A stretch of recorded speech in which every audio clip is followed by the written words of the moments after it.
Streaming now? Yes, already streaming. Oh, yeah, okay.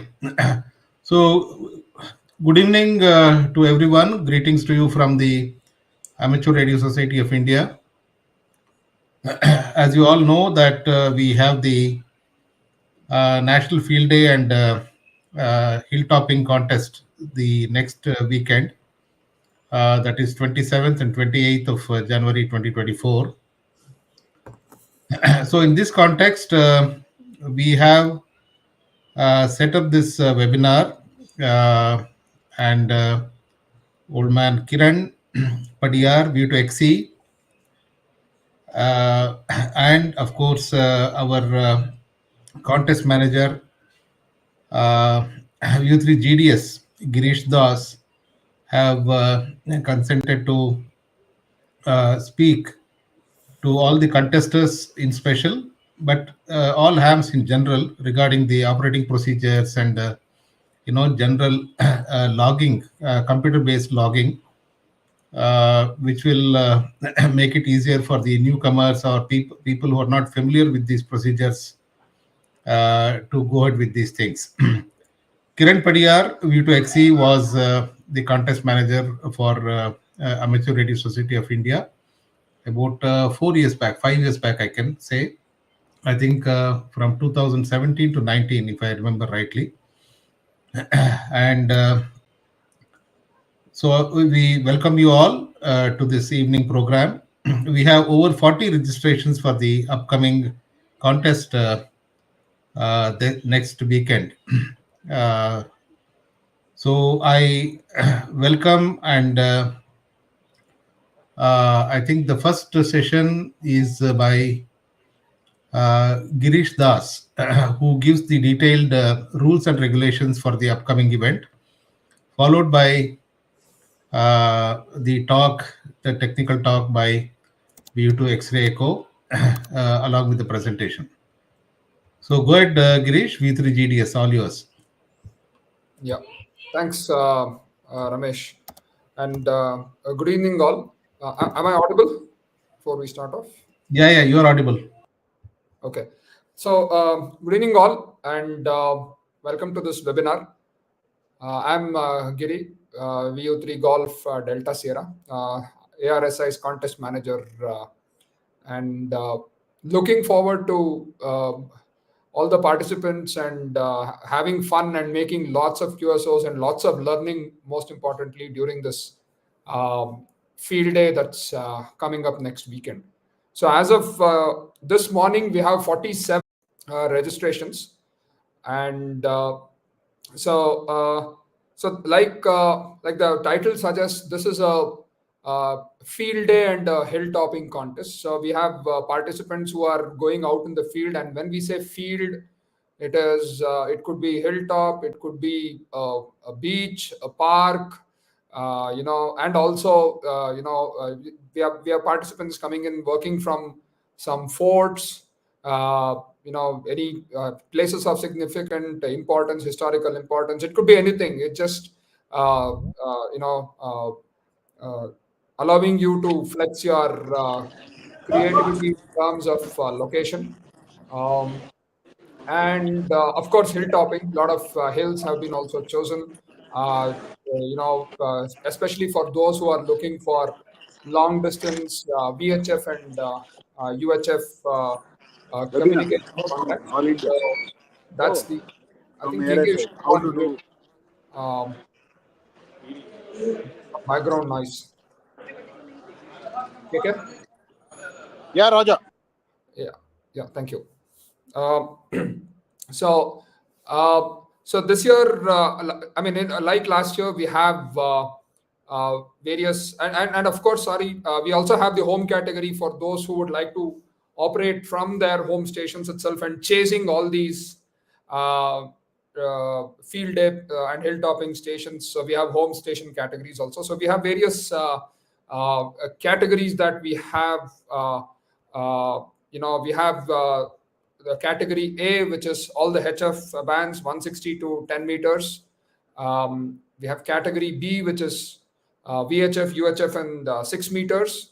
Category C, which is the HF and VHF, basically all all modes, right? All bands. And the modes are allowed are SSB, CW, and digital. So from a scoring, I mean, we'll put up. It's on the arsi.info webpage. The detailed rules are available, but I'll just quickly walk you through for this for the rules, especially for the newcomers, right? For contacts made on VHF and UHF, obviously you'll have to exchange your grid locator that you have sent as a part of your registration, wherein the points or the multipliers will be calculated based on the distance between your grid locators, grid squares. And for HF, any contact with a VU ham, Indian ham, staying in India, is 1 point, and any DX QSO is regarded as 2 points, irrespective of the mode. No using repeaters on for UHF or VHF. Repeaters are not to be used. It should be all simplex only. And for those who are operating field day and hilltop, we have what is called as a multiplier. A multiplier is basically we add all the QSO points and then do a multiplication factor. We have a 1.1. Basically, you get 10% extra. For if you are operating on solar or battery, additional 10% if a 1.2, that is if you are staying out in camps. So basically the idea is to encourage more and more out of comfort operations, right? To see how you are prepared, how your equipments are prepared, antenna erecting procedures, and knowing about propagation. So there is obviously a lot to learn from these operations, right? You learn about propagation. You'll be awake, middle of the night. You'll see bands and countries or regions opening up, at weird hours like 2 a.m. in the morning. So, that's the beauty of getting onto the field, right? You'll try out different antennas. You'll see antenna propagation changing, and I'm sure Kiran will touch upon this during his presentation. So the very idea of this is, one, you should have fun, and two, you should also learn, right? And in the process, you also try to score points. We do have plaques which would be given to the top 3 in each of the categories, and in the home category.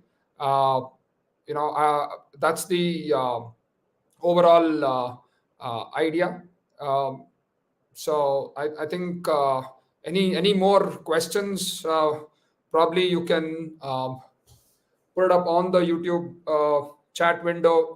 We can take it up, or you can also reach out to any of us at any point of time after this call, after this webinar. We are always available to help you out. And any questions, you can always reach out.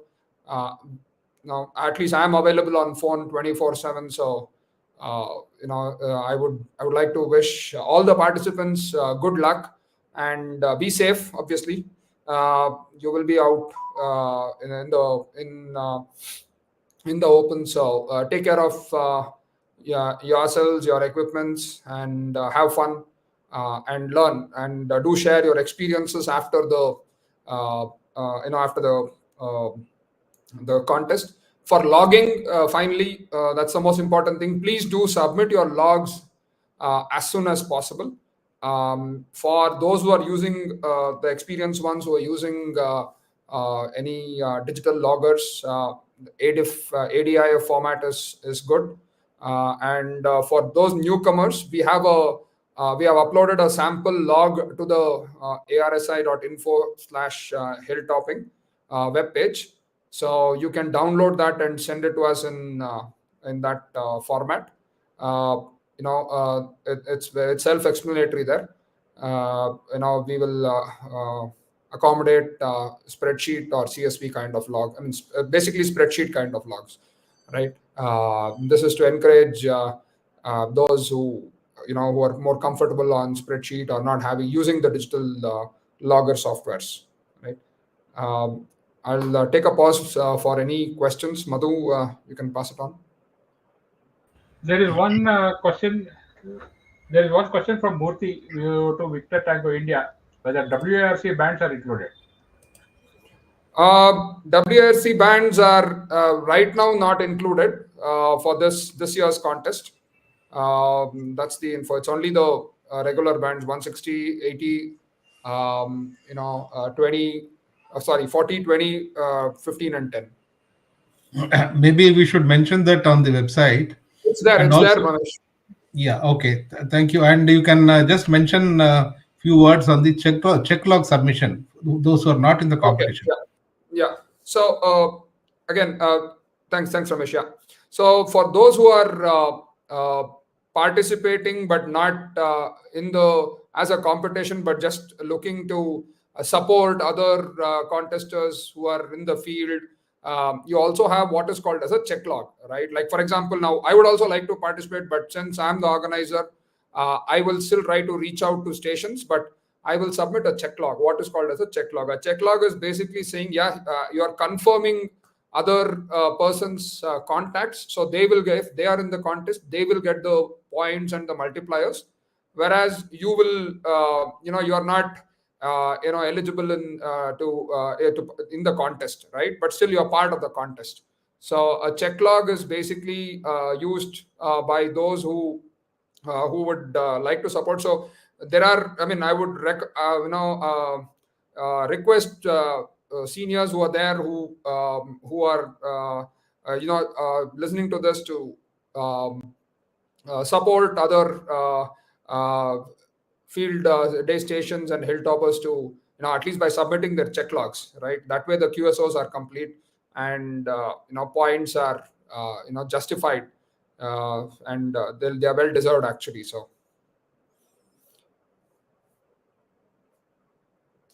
any other questions, Madhu?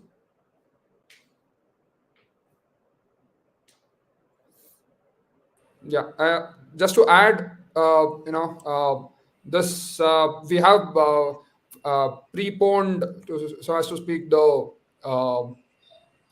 dates. Generally, it was held, the field day and hilltopping contest was held in the last weekend of February.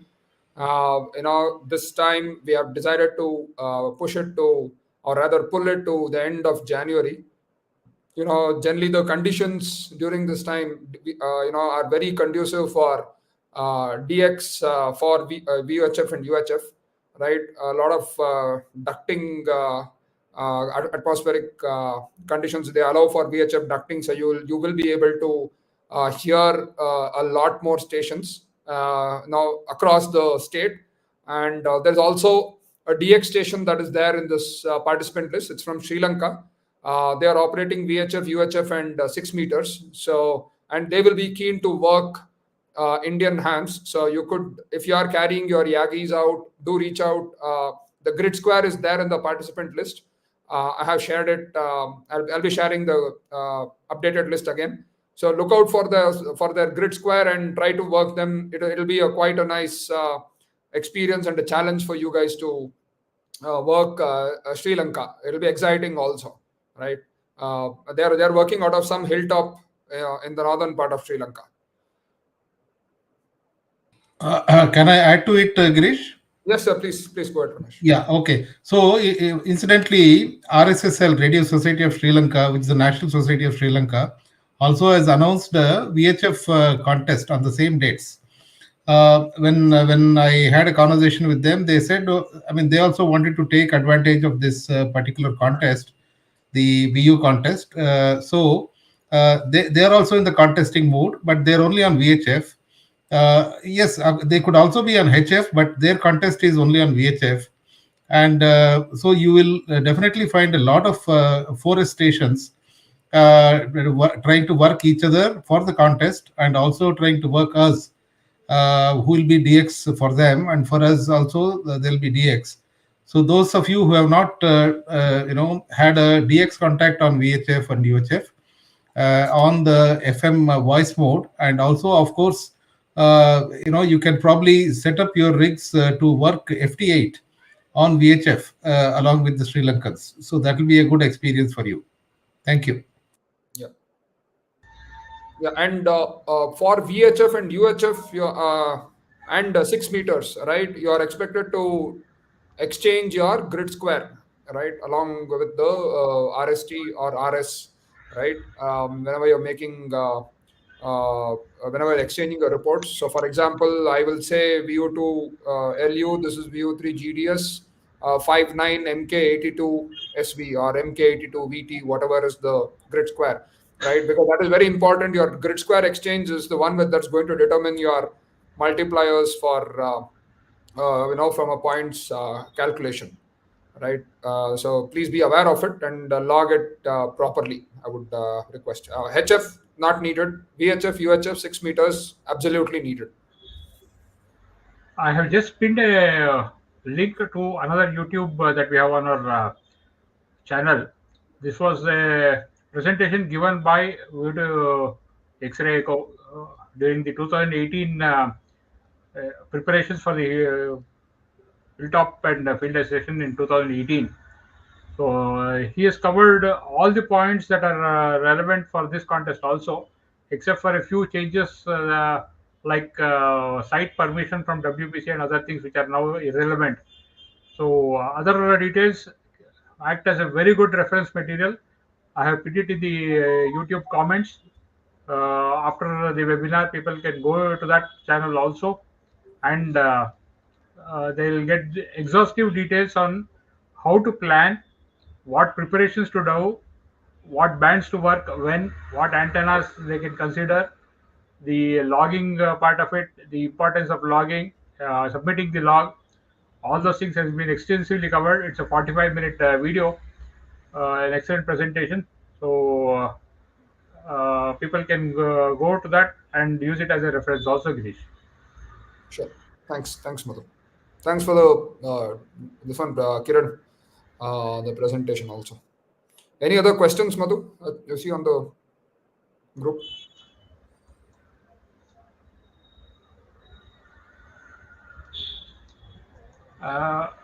As of now, there are no other questions that have come up. I think no other questions have come up. So these are just a few points.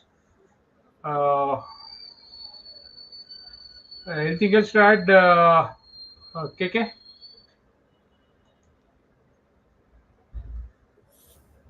I think we can have the rest of the questions at the end of the whole session, if there are any. So I think both of them, Girish and Kiran Padiyar, can answer them. Okay, right. So I think we can hand it over to Kiran for his presentation on how to be the DX. Let me just have one more look. Okay, Pratik Jha is asking whether about the digital modes for VO3. Go ahead, Girish. Yeah. This I was expecting this to come up. So see, technically, VO3, digital modes are not permitted. The emissions are not permitted on digital mode, whether it is FT8 or RTTY, as per the license allocations. I'll allow others to correct me if I'm wrong, but it is not, right. So as a contest manager, I didn't want to explicitly allow for it, right. It would not. It would mean it would be encouraged in some sort of a sense. So that's why explicitly it's been called out that digital for VU3, especially if I mean VU3 is not allowed, but in the group. Let me add that in the group, if there is even one VU2, right, you can still operate digital modes. But explicitly, we would rather not allow that to operate. You can operate SSB, and if As a VO3, you are authorized to operate CW. Please, you are feel free to do CW QSOs and submit logs. Operator discretion to be followed. Yeah, Yeah, operators discretion according to their license category. Category. The emission power emission modes have to be taken care by the operators themselves. That is what we can say. Uh, I think we will leave it at that. Thank you, Girish. yeah, So I think thank you very much, Girish, for this yeah. brief note on the contest part of this webinar. Thank you so much, and you can probably expect some more questions at the end of the whole session. Sure, sure. I'll stay on. I'll be on off camera to save bandwidth. That's all. Okay, thank you. Yeah, Now I'd like to invite you to XE Kiran Padiyar, who is an expert contester himself, and of course, a very good DXer, and has made numerous videos on various kinds of antennas and operating procedures. So he has his own channel. I think some of you may already have seen it. So he has a lot of things to share today regarding the actual DXing part in a contest. So I welcome you to XC, Kiran, please.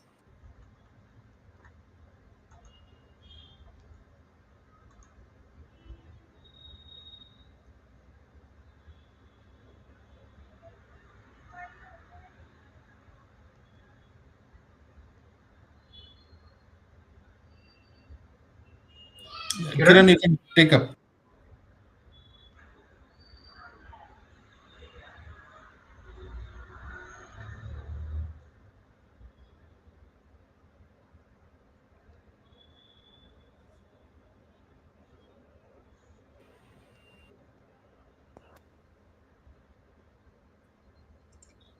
Am I audible? Yeah, you're audible, Kiran. Okay. Sorry about that. Good evening, everyone. I'm Kiran Padiyar, View to X-ray Echo. I had some other views about additional views about operating DX and doing DX while discussing. Madhu and others had pulled me into this larger forum. Thank you very much, Madhu and everyone like Ramesh, Girish, uh, Krish, for giving me this opportunity today because some of the aspect of Hilltop and VHF has been shared already, and the reference has been given. I just want to do another type of a presentation, which I just thought that it would be interesting to you all. On being on the other side of the DX. So normally, when we are talking about any preparations and all that, we see all the aspects of DXing from the DXer's side, that is sitting in home and doing the DX or something. But here, I just wanted to give the perspective of being the DX, because whoever is going on field operation, they are operating special ops type of event. So either it is using the special call or going on IOTA or going to a rare IOTA or a rare type of place. Uh, in that mode, how actually the experience will be different. I just have few slides. I don't have many slides, but I will talk. And also, if any questions are there on the chat window, I will try to answer that in that sequence. Please put your questions on YouTube chat. I will try to answer as it proceeds, or Madhu can moderate those questions. Basically, I just want to start with a casual operator style. Okay, the DXer or the home operator, how actually he feels at home from doing the contact with the distance stations. Normally, one enjoys armchair copy of distance stations, right? Anyone would like to do this with a proper antennas. He would like to reach out as many stations as possible and try to do a leisurely conversations at his own pace, and enjoy that type of pastime. And also, like, sometimes he may participate in a contest, like from home category. He may participate in weekend contests. Lot of contests are there each weekend. There is a possibility that you may jump into it casually to operate that and have take some advantage of learning, as well as improving your antenna systems and rigs and all that. But sometimes accidentally one makes a rare DX contact. Okay, this is a kind of a thing like happens. It happened to me in long years back. I made a contact with the Saint Helena Island when I was not even a DXer. I was on the air on HF, and somebody called responded to me with the ZD7, which is a Saint Helena call sign, which is a very very rare island nation, very small island and island entity. And he responded. I was not even knowing. Okay, suddenly swam appeared in front of, just after the call, and he was actually a very rare DX. That rare DX actually chased me, or just wanted to have a casual conversation with me, because the swam, if you I'm just representing this bee swam out here as a swam of DXers, the swam of normal hams around the world, right? They chase, they chase for rare locations, but it happened accidentally. And that person, that ham can be, the casual ham can be just lucky that day, just I was few years back, right? But what happens, we are talking about these bees in search of the flowers and the honey, extract the honey just like that, right? So we are the DXers are equivalent to the bees, right, normally. But what we are talking about, this session I'm going to talk in next few slides, is not about the buzzing bees, the DXers themselves, but we are talking about DX flowers, which bloom and attract the bees. So being in the field day or any of these type of special events is like DX flowers. There are a lot of things to consider being on the DX side, not being the DXer, but on the DX side, being the DX. That is the joy of operating on the DX side, right? So that DX was special initially because it was rare. Okay, and sometimes it may be a significance. There is some significant event is there. It may not be just a rare station, but a special event station from a normal country like India have got a lot of special event stations starting with Alpha Tango or 8, starting with 8 letters and all that, right? There are some special significant events which will give the which will with which we can request for special call sign and operate. Then also there is a possibility that we can attract a lot of lot of DXers from outside. So another way is like DX is also a challenging to chase. If there is a challenge, more significantly, there is always a thrill amongst DXers to chase the DX station. Okay, so rarity, significance, and the challenge, that is what actually drives the DXers around the world to chase a DX station, another DX station. So there are other ways to look at the DX conversations normally, are like having a leisurely conversation, about their life, about innovations they are doing, about technical advancement and all that. Then there is another cult or another division or another speciality of DX chasing, which actually involves rarities or significance of that station, or the actual unique challenge. So when we are talking about that, we are talking about being DX, right? It's about being organized. First foremost thing uh, for being DX is organized. What does it mean, right? Organization means planning well ahead.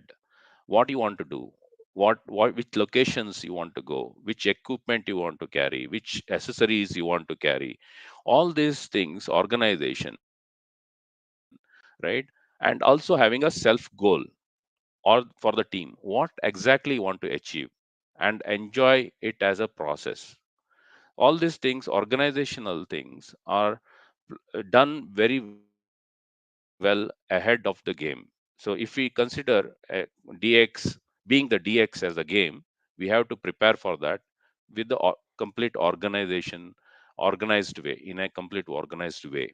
Okay, without any of the steps not being taken care. For example, if I don't plan for a situation, for a particular locational operation, I may not carry a required length of cable. I may not carry some wires with me. I may not be having a required power supply or alternate arrangement. So planning ahead, selecting the proper location to operate, to be competent, or to be heard in the mass, right? I will come to that, being heard and being establishing your presence separately.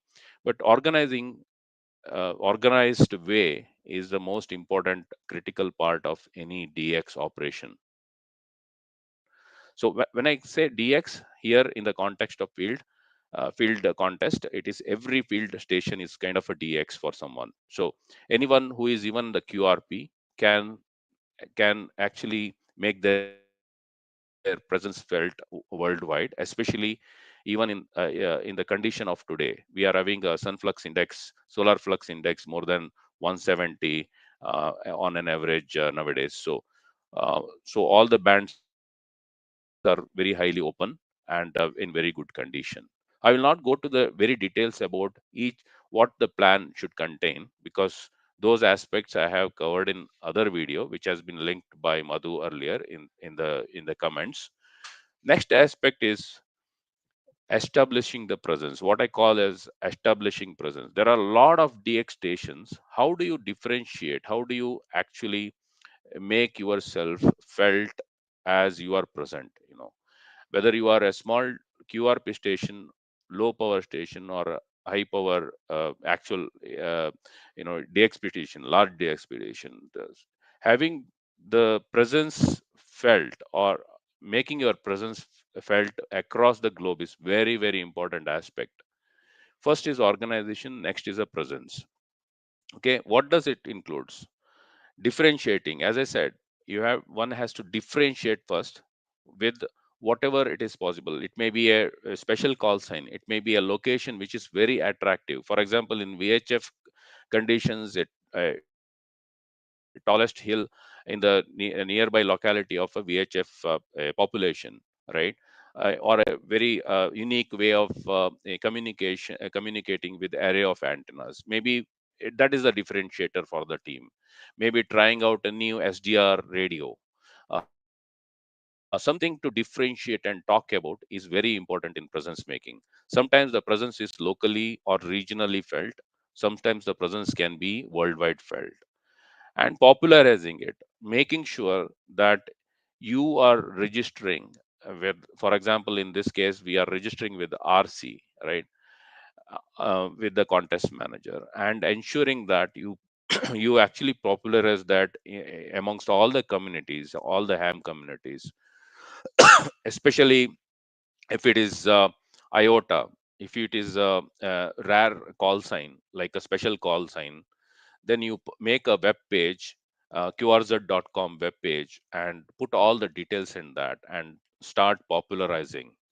And responsive for the DXS queries. These are all, like, you are actually marketing, you are branding yourself, your team and yourself in front of the audience, right? You are you are actually trying to create lead in marketing terms.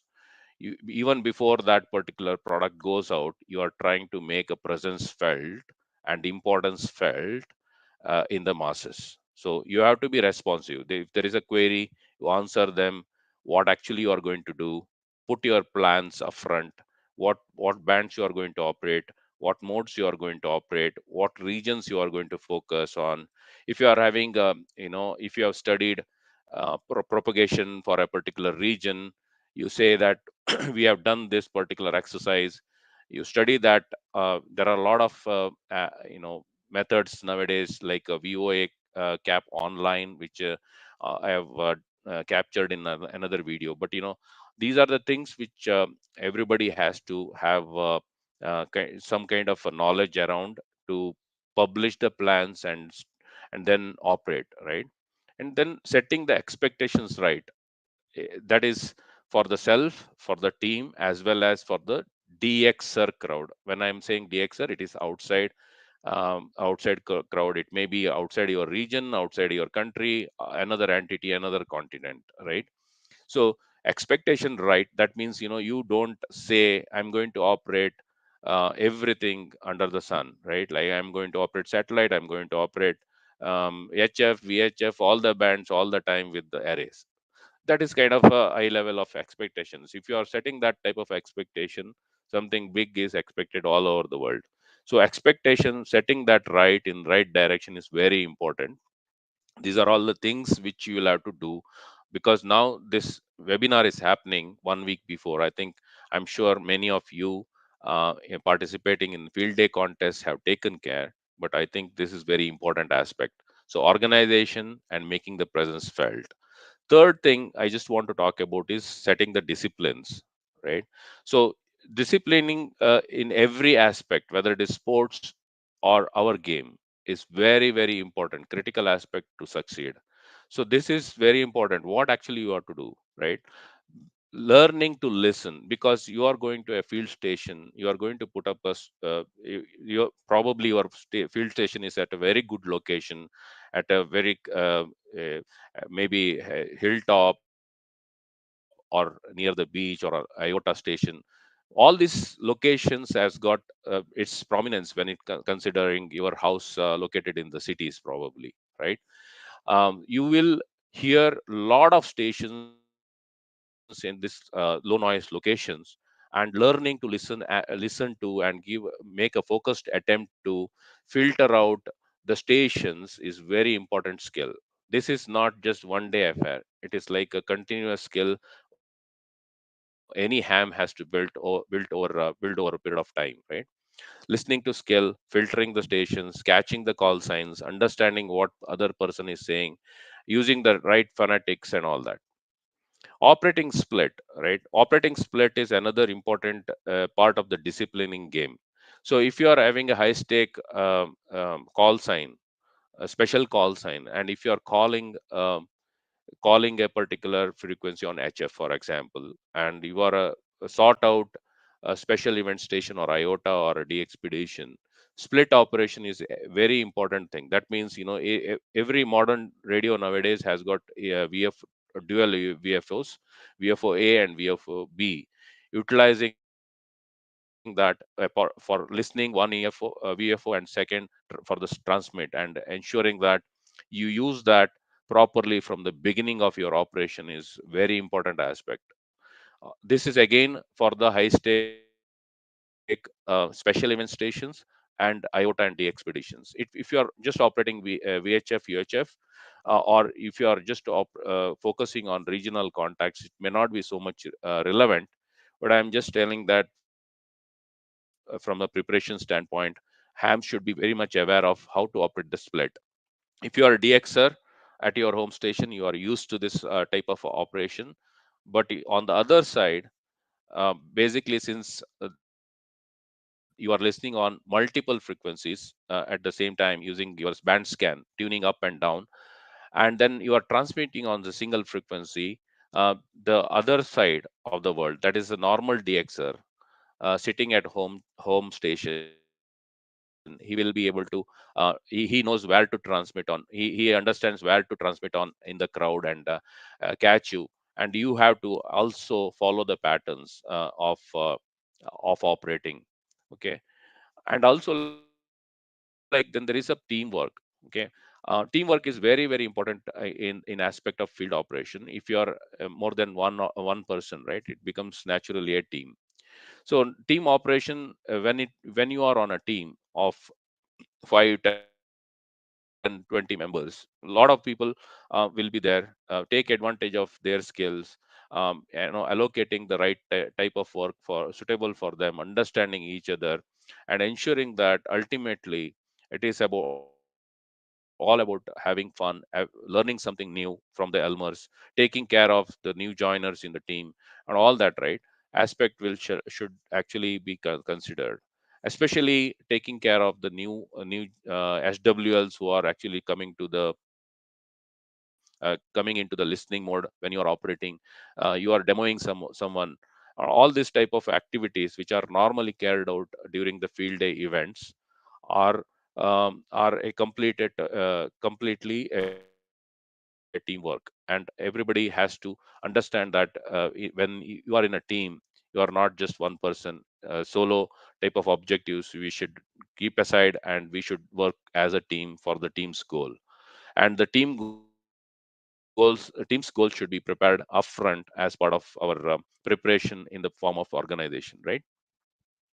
Using computer logging, I think I will cover that again. I can show one quick demo, real time demo on my own PC, what how to use N1mm. But this is one very important aspect in any of the contest. I don't think I have to stress a little bit more on this, but irrespective of that, if you are going to make any number of contacts, okay, using a computer logging, using your laptop, carrying the small laptop to your field location, operating that, because it is a uh, typically 36 hours contest or more than 24 hours you are going to be there at that particular field, with some or the other power or battery power involved.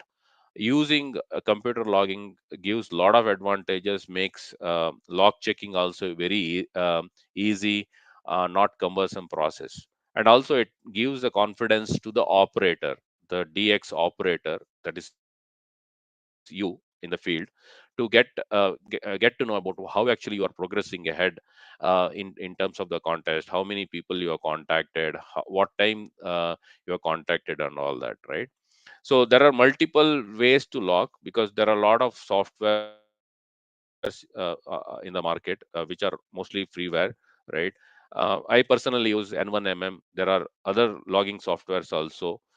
As contest manager, Girish has earlier suggested, ADIF file can be submitted, has to be submitted at the end of the contest in a particular stipulated duration.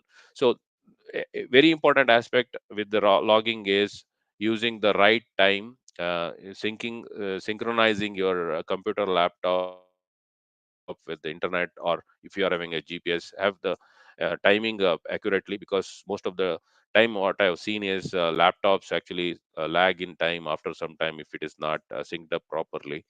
The internet syncing is the best option. You can just go to the calendar and sync it, and then use N1mm or any other laptop which is connected to the rig, or you can do that offline logging also. But use computer logging and supply that logging, log to the contest manager after the contest.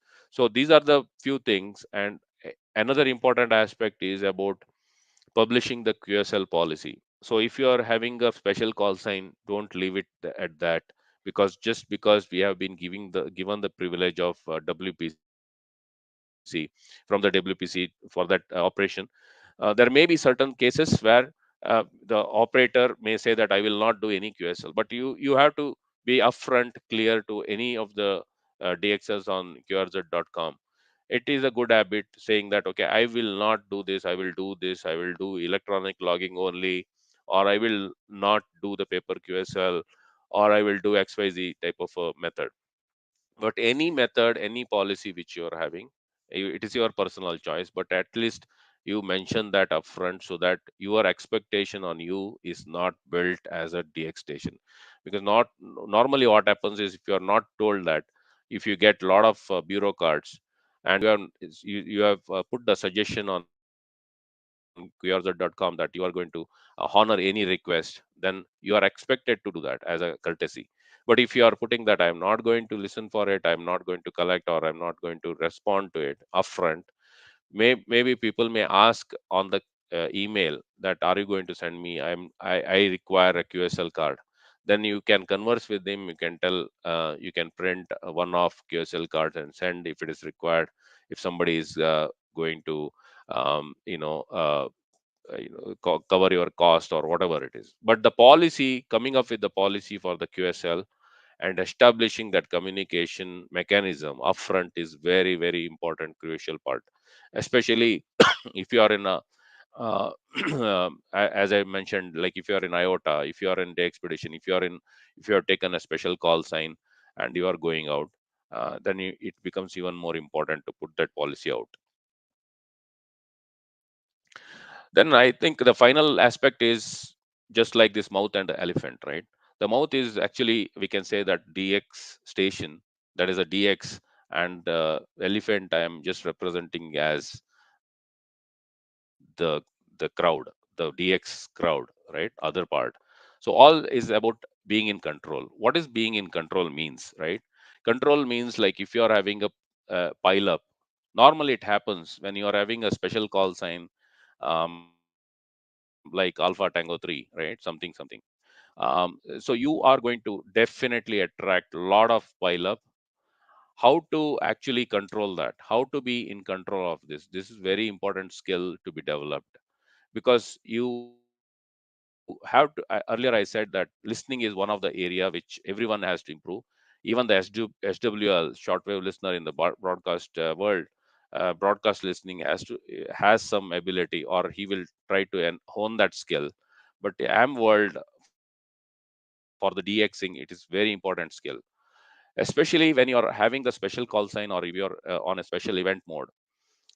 You have to follow a pattern, because without the pattern of pile up control, that means how, where you are listening to, because you are in a controlling seat or a commanding seat, and there are hundreds of people trying to reach you. If you are in a split mode, for example, there would be a split, for every subsequent frequency you will hear another station, right? So how are you going to traverse through this pile up? Are you going to go slowly upwards and answer each call? Are you going to randomly choose some stations and all that? Depends on the way in which you behave. um, that if you are doing too much of randomness into the practice, I have seen that, in some of the videos, I have seen like some of the people actually do random conversations randomly. They will spin off the tuning knob up and then do it. But what happens is, if you are not following a pattern, DX crowd on the other side will not understand what you are, whom you are responding to, whom they should be, how, where they have to call. So the frequency, when you are saying I am listening up, that means you are, let us say you are on 7060, and you are transmitting on 7060, and you are listening up, let us say you are listening up 5. That means you are listening from 7065 and between 7065 and above, right? So you may be transmitting like that. You may be listening to 7065 and slowly going up and up 1 kc above each time, or picking up the stations. But suddenly if you go down 7055 and again come up and then again say listening up 5, the crowd will not be able to understand what actually you are trying to do. So there will be all over, and soon you will lose the control. But another aspect of this particular pile up is, when we are having hundreds of stations, even tens of stations. Let us say you are calling out for North America for that moment, and if some European comes and respond to you and says, continuously calls his call and breaks, tries to break, then you have to actually command over that particular entire conversation, right? Entire QSO, you have to have a control on the pile up there. And immediately you should not, never actually focus on such deliberate QRM guys, right? You have to spin up your knob slowly up. If you are listening in split mode, it is very easy. But if you are listening on the same frequency and transmitting on the same frequency, it becomes haphazardous, and you will not be able to have a control. That's the reason, another reason why we have to have a split. So you have to never you should avoid trying going out and including that Europe when you are calling North America, because whatever the focus you have, whatever the geography focus you have during that short period of time, you have to stick to that, so that you get you have the people engaged, and they know that you are pro operator. You have to work and look like a pro operator in terms of that, right? And always use full calls. Try to focus on full calls of the person. If you are, let us say I am a DX operator, a DX side of a person, view to X-ray echo, if I give the call, and on the special call or field event side, I cannot say just say view Victor uniform 2. The moment I say Victor uniform 2, there may be 10 other stations who may be coming back. Victor uniform 2, Lima uniform, Victor uniform 3, something like that. It may come back, and it will actually again add a lot of pressure to you, because in these situations, each of the pileup is like a hash, right? You will hear a lot of signals, and you will have to filter in your brains a lot, right? Although there is DSP, noise blankers, everything, that will not help you unless you practice this focus of focusing on full calls and responding. And another aspect which I want to clearly call out is about mashing up call signs. For example, Yankee Bravo 5 Alpha Papa, let us say, and another call in the pileup is Yankee Victor 5 Alpha Tango. Then you ask, who is Yankee Bravo 5 Alpha Papa? Who is Yankee Bravo 5? And then Yankee Bravo 5 Alpha Papa may come back. But if you are mixing the calls, Yankee Bravo 5 Alpha Tango instead of Alpha Papa, both the stations will respond to you again, because you are mixing up the call signs from these two people and trying to call, and you yourself get confused. So it's very important that you have to have a clarity, you have to have a focus during this responding to the callers. Try to use headphones, a good quality listening headphones, whatever you are used to at your station. Use that in, especially in the field, if you are in a windy situation or beach areas or anywhere much crowd is around you. Try to use headphones as much as possible when you want to operate. It will give some more clarity, right? And you are the boss, I would say, right? Like you should be in control of entire pileup. So it is your operation, it is your field activity, no one else should disturb. You have to be humble, you have to be obliging to some request here and there, but it does not mean that you have to allow any pileup to go out of control. It is up to the operator style, to make it or break it. Some operators cannot hold the pile up, some operators can steer the pile up to the success. Everybody is satisfied, everybody goes off. But if you're not in the control, a lot of QRM may happen. A lot of people will actually shout at the operator on different frequencies. They will tune around, and a lot of negative comments will come, right? That's very important. So finally, I would like to end this. It's a joy to be the DX. I said that it is being the DX was the title. I would say that it is a joy. It is a joy to be experienced.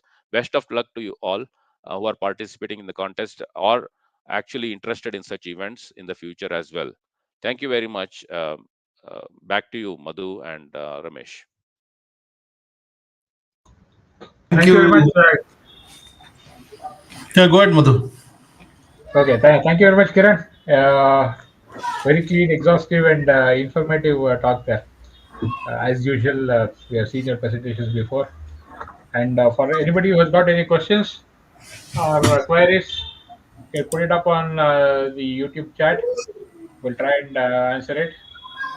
As of now, there is one question. This is directed to Girish. Regarding the log submission, Kunal Gautam has asked what call is to be used for the log submission, the team leader's call or the operator's call. That is part one of the question. The second one is A1A, that is CW, is not allowed for VU3s as per license. Can we use it in the contest? Go ahead, Girish. Okay, thanks. So, Kunal, for the first part of the call, it will be the team lead's call that has been sent as the registration, right, as a part of the registration. So, that is the call that you will use during the contest and obviously during logging also. If you I mean, there will be a big confusion at our side when individual operators are also sending in logs as a part of the team, right? That becomes a nightmare for us. So it's best to use the team leads call. And for those of you who are using special call, it should be on the special call only. I know there are quite a few. So there is, you have to use your special call. And with regards to the second part of the question, again, like we said before, operator discretion, right? Um, you are expected to follow the band plan and also the guidelines, the NFAP, the frequencies that are allocated to VU hams, right? As per your,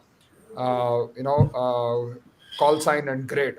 So, uh, and the emissions and modes also, and the power levels, right? So, operator discretion is to be followed.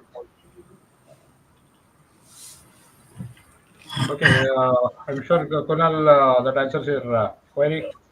Uh, this is directed to Kiran.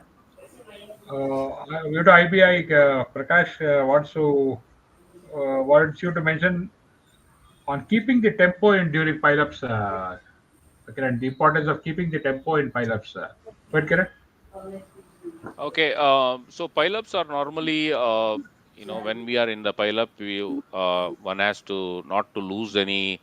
Um, there are there are stations who are going to definitely make a QRM.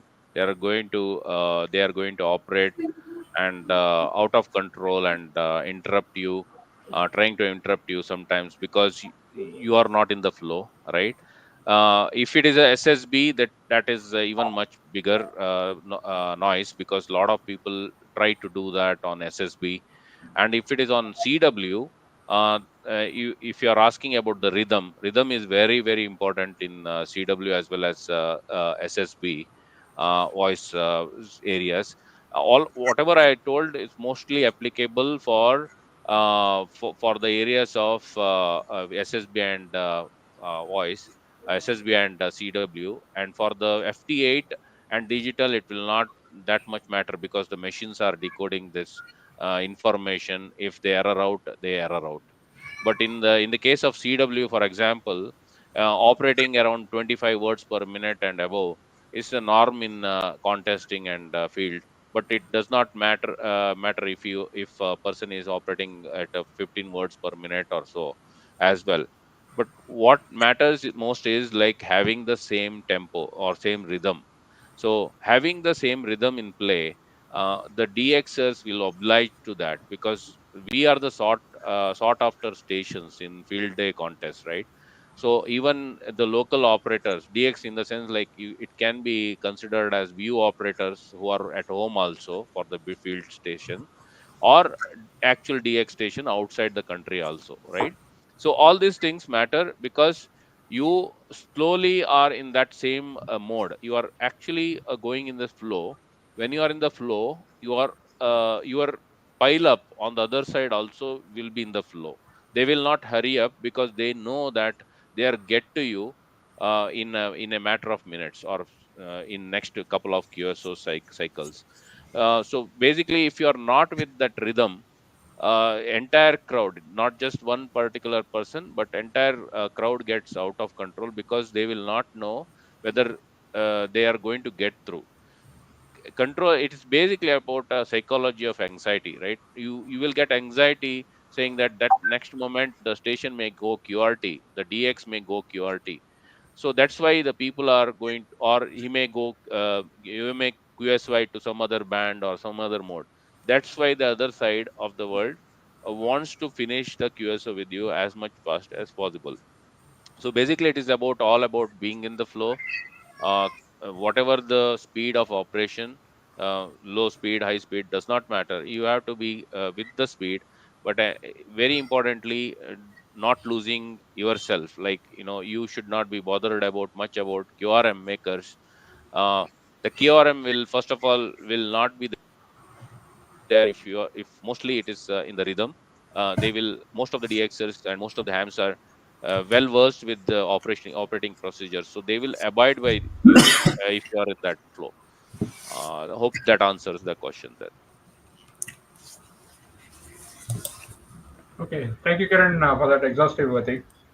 Uh, One more query from account name Electronic Curiosities. The same question again about FT8. Like we have mentioned, uh, as a contest organizer, we cannot actually ask you to go out of your license criteria, but it is going to be your call whether you want to operate FT8 or not. So user discretion is to be exercised. Is all that we can say from the organizing committee. And Kiran, probably people who would not have seen how N1MM, the contest logging software, would look. Can probably show a short a screenshot or a small opening of that, and how it usually is helpful for contesting. Would certainly be helpful for people who want to go in for the computer logging.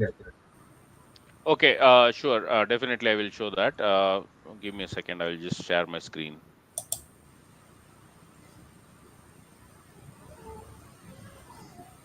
Hope my screen is visible. Um, Not sure.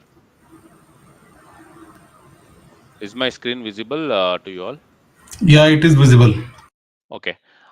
This is a logging software which I use for contest and day expeditions and special ops. But everybody will have their own, favorite logging software. Either it may be Logger 32 or any other things like HRD Logger or something like that. But this is what I use. I just want to show how actually I use it. So if you are in a contest, basically this is a freeware N1MM plus. I am using it here. So this is a contest logger. So basically you create a new log on this software, and in this case, we can choose a de-expedition mode when you are a field operator. And in this case, like I'm just talking from a HF perspective, right? In the VHF perspective, you can put the grid, received grid in comment, and then submit it also. In this case, you choose other parameters like how many operators are there. Normally, our field operation is low power only. So you choose who are the operator, what type of a mode contest and all that, and then say create this log. Once the log is created, so then another aspect which you'll have to check is in config menu. You have to just double check your station data. You can just double check on your call sign and who are the operators. Let us say you are along with in a club mode, then you will have to put the club's call sign or a club's email ID, and where are you going to operate. Like this is a grid square which is required if you are in a VHF UHF mode.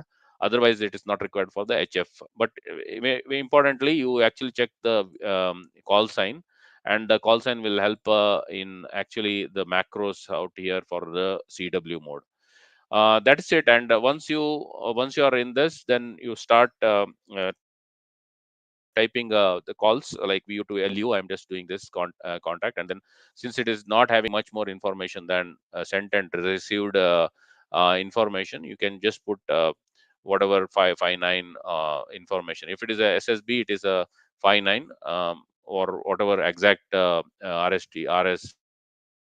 report is going to give, you can put that as well. Yeah, so this way you can proceed ahead, and once it is covered, then you can export the log. Normally for the contest, we do it for the outside worldwide contest.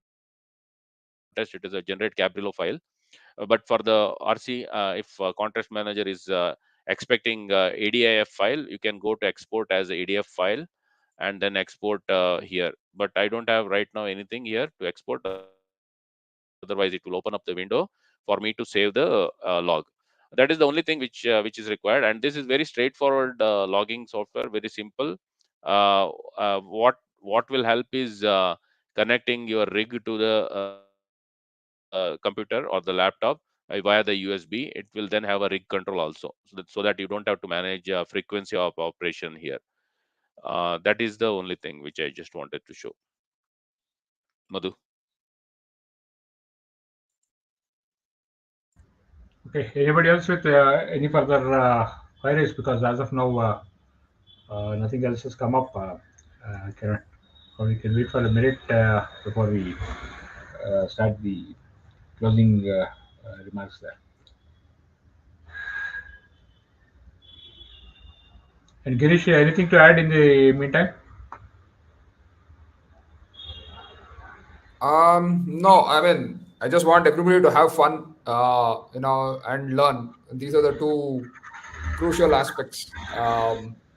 When we also go out, there's always a learning which we'll try to improve in the next contest, right? So keep that in mind. Note down what I wouldn't say mistakes, but where you could improve. Obviously, all of us make mistakes. Like Kiran said, we could have forgotten some cable, some connector, some wire. So you'll be better prepared next time. You'll have some checklists, and that is the from and also from during operations, right? No, you guys will know how to look for which regions or zones during what time of the day. You can make a note of it and use it for your reference later on, so that you can improve your operating styles and get more QSOs count, right? Because ultimately that's what we're all looking forward to, right? Getting maximum uh, towards the goal, like how Kiran said, right? If you're setting a goal of it could be 1,000 QSOs, or you can say I want to reach out to rare regions. Your goal can be anything, right? What you do to achieve your goal is a learning process every time.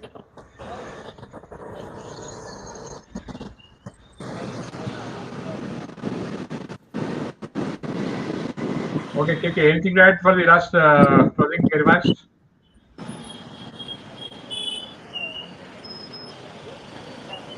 KK,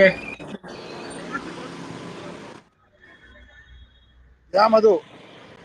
I think we have come to the end of the session. No more queries there. No, Uh, no more. Okay. okay, I think there is one more query that's come up. Uh, talk about bandpass filters if using multiple rigs. I think that becomes a totally different topic. Actually, Kiran,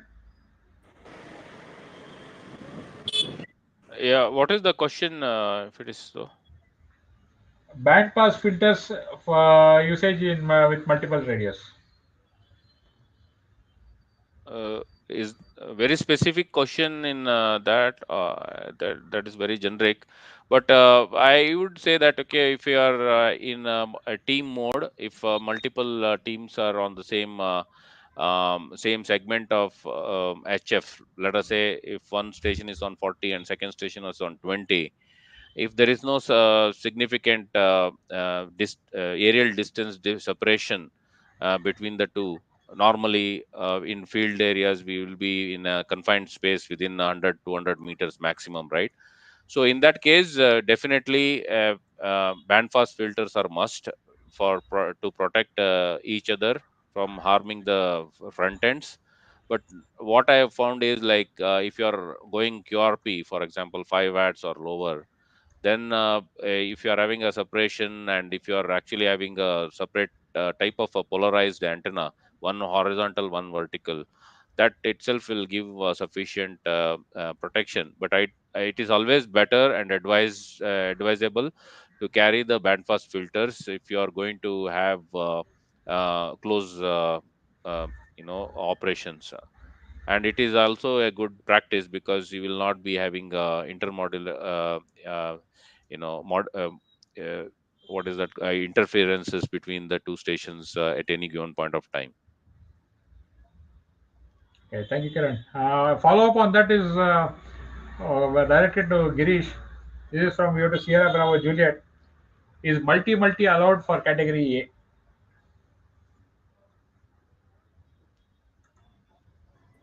Yeah, sure. It is allowed. I mean, as long as the logs come from under one particular call sign, it should not matter.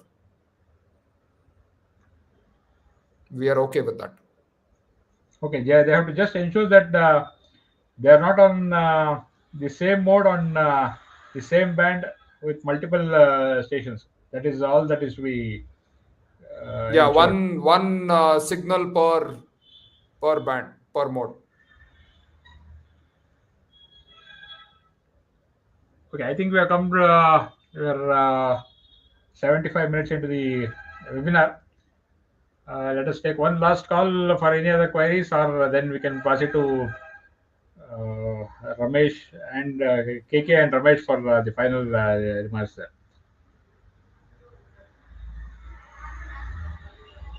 I don't see anything coming up. Go ahead, KK.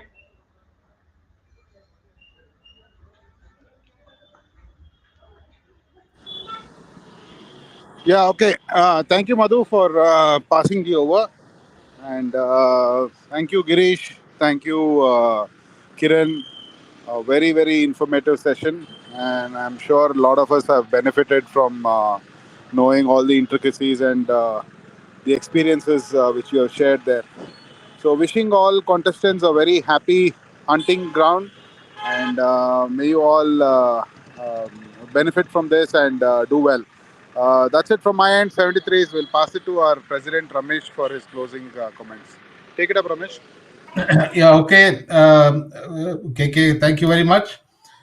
First of all, thanks to all the audience, all the listeners on YouTube and the participants there. Thank you very much. This was definitely useful to me as well. I'm sure all these points will be put to use in the upcoming contest as well as in the future, contests for all of you. Thank you, Madhu, for organizing this streaming, from Jitsi to YouTube. Thank you, Kiran, for the last minute, you know, organizing uh, this webinar and also including certain other extra points so that for the benefit of the contest. Thank you, Girish. I think from now on, next 15 days, you will have a lot of work next week, and of course, and after that, compiling the logs and putting out on the results. So, so thanks all. I should also not forget to thank our outgoing contest manager Prakash V to IBI for a continuous coordination and his views upon all the decisions that we have taken regarding the contest and many other matters in the last couple of months. Thank you, Prakash. So thank you all once again. See you next week in the contest. 73. Bye bye. We had a peak of 40 viewers at two particular points of time. Currently, about 32 people are still viewing, Ramesh.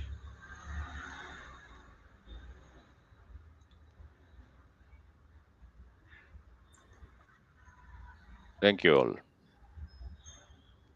Thank you all, and we'll do subscribe to the channel. We'll be putting out more videos in future, and we'll also try to organize periodic webinars like this. Do pass the word around, and do pass the link to this video also to others, so that they can also benefit. Those who have missed, they can also go through the webinar and get details on both for this contest and DXing in general, as Kiran has put it. And also, don't forget to watch the other pinned video in the comments, which is exhaustive on the preparation and planning operation of the field day and the hilltopping contest there. 73, good night to all of you. We'll catch up with you down the log. This is Viota MUD for ARSI closing down. Good night, all. Yeah, good night. Bye bye. 73s. Thank you all. Bye bye. 73s.